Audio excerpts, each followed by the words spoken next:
I'm comparing Eve 6 to the Ramones. Eve 6 are back with their first album in 10 years. And being the hyper fan of Eve 6 that I am, I had to talk about this one. That is one awful album title. So I'll be referring to this as anything but the actual title in this review because that really long R word, it's not a real word.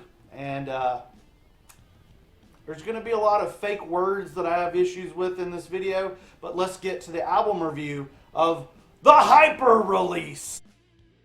You will hear dog lickage in the background. That's perfectly fine and normal. Okay, Rosie Shame kicks off Hyper RoboCop with lo-fi and simplistic punk rock. The production is dry and non-existent. It's also done by the band themselves, at least 2/3 of them. But it seems like part of the vibe that they're going for is this raw and just unproduced punk rock. It's like Ramones, but sadder. And Rosie Shame is a decent album opener. The song is about weird people hanging out. And this is my first time hearing Bill Hilsinger on a track, so that's sweet. Angenine Friend continues the thesaurus of thought of one Max Collins. And it's over the top of indie punk production. And this one does a lot for my ears. Much more so than Rosie ever did. I tell you what. I'll be spending more time with Max Angenine Friend than that Rosie chick. Because, wow, there's a music video for this one. And this is the single/hit of the record. And there's a really cool Beatles reference for the win. You go, Eve 6. There's going to be more about the Beatles later. And Iggy Pop. I love Eve 6, and while I love when creativity branches into the artwork and titles and lyrics, I do find myself annoyed by the lowercase lettering and all the tracks and the flat-out ugly song titles. This is not a criticism of the music. I'm comparing Eve 6 to the Ramones, for goodness sake. But Hyper Red Rum's cover is also just random lo-fi, and I'm almost wondering if this album is a troll of the record company or something like that, or if it's just going for a very slouchy and nonchalant kind of brushstroke. I mean, so far the music's been great. So I'm just going to avoid looking at the track list or the album cover as I'm blasting this album through the streets. Possibly the sheets. Next up is the Revolution, yet another word that doesn't exist in the English language. The band does crank up the volume on this one, giving the album a much needed booster into wilder musical directions. This is the song that had me cracking open the AZ Lyrics website. You guys use that? Because this, like, we're 3 songs in, right? And I'm wondering what the heck is going on here. Just lyrically, this is just the most random album I've ever heard. But looking up the lyrics, it didn't help me here. Instead of finding some deeper meaning in Max Collins' words, I'm now on Google Maps looking up a town called Overton and trying to figure out which of these mean streets that Max, John, and Ben would be doing a chard on. Darwin is walking on the ocean bottom.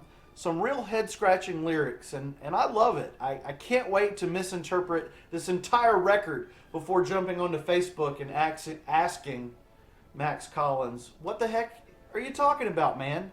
And I can't wait to get his goofy, sarcastic response about this record and stuff. I had a cat named Max Collins once. Well, it was Max. Anyway, careerist, lyricist is a joyous triumph of all things music with strange lead vocals and the kind of musical inescapability that harkens back to the Eve 6 of years lost to time and space and coffee. Possible highlight of the record, but we'll have to see about that as the video goes on. See if something else maybe takes that spot. This song is so good, I almost forgot about the clunky titles that are haunting my dreams from this album. Oof. Almost. Get You travels back in time to 1960s with an introduction that sounds like the Kinks or something inspired by the Kinks, like a good Foxborough Hot Tubs track or something more obscure, even more obscure than that. Eve 6 sound like they've absolutely just stopped giving bleeps. They have really just stopped giving craps or bleeps on this record. And that certainly benefits you when you're making a rock and roll album or a record.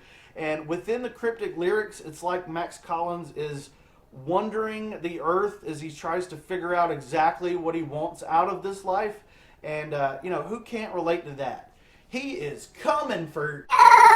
Okay, guys, I gotta apologize to a song real quick. I'm going to apologize to the careerist lyricist because Mr. Darkside is taking your highlight crown from you. I know this is, but I don't care. This is my jam. I understand the lyrics of this one a little better than the rest because I can relate to this one on my own current personal heartbreak. Thank you, ladies. This one's for you. Surf rock guitars rollick our eardrums on the next track called Christ Lover 3K. Stream of consciousness laid over summer strolling rock and roll. That's what this is. The guitar work by Max absolutely stands out here. But heck, the rhythm section is absolutely slaying it here as well. Is that Iggy Pop singing in there? Is that Iggy Pop? Gosh darn it!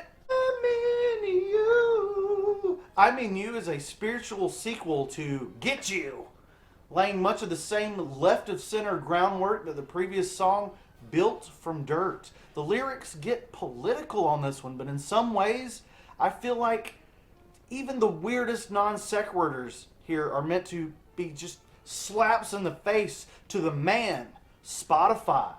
Me. I know, Max and Ben. John. I'm giving it a good score. I swear. Shut up, Eve 6. Should have known better. Switches back to the slower pace of Androgenine Friend. It also harkens back to the Beatles reference in the song with the refrain / chorus about John Lennon and whether he was emotionally affected by singing Should Have Known Better back in the day. And that's an interesting question. I think that John Lennon, I think the answer is yes. He did.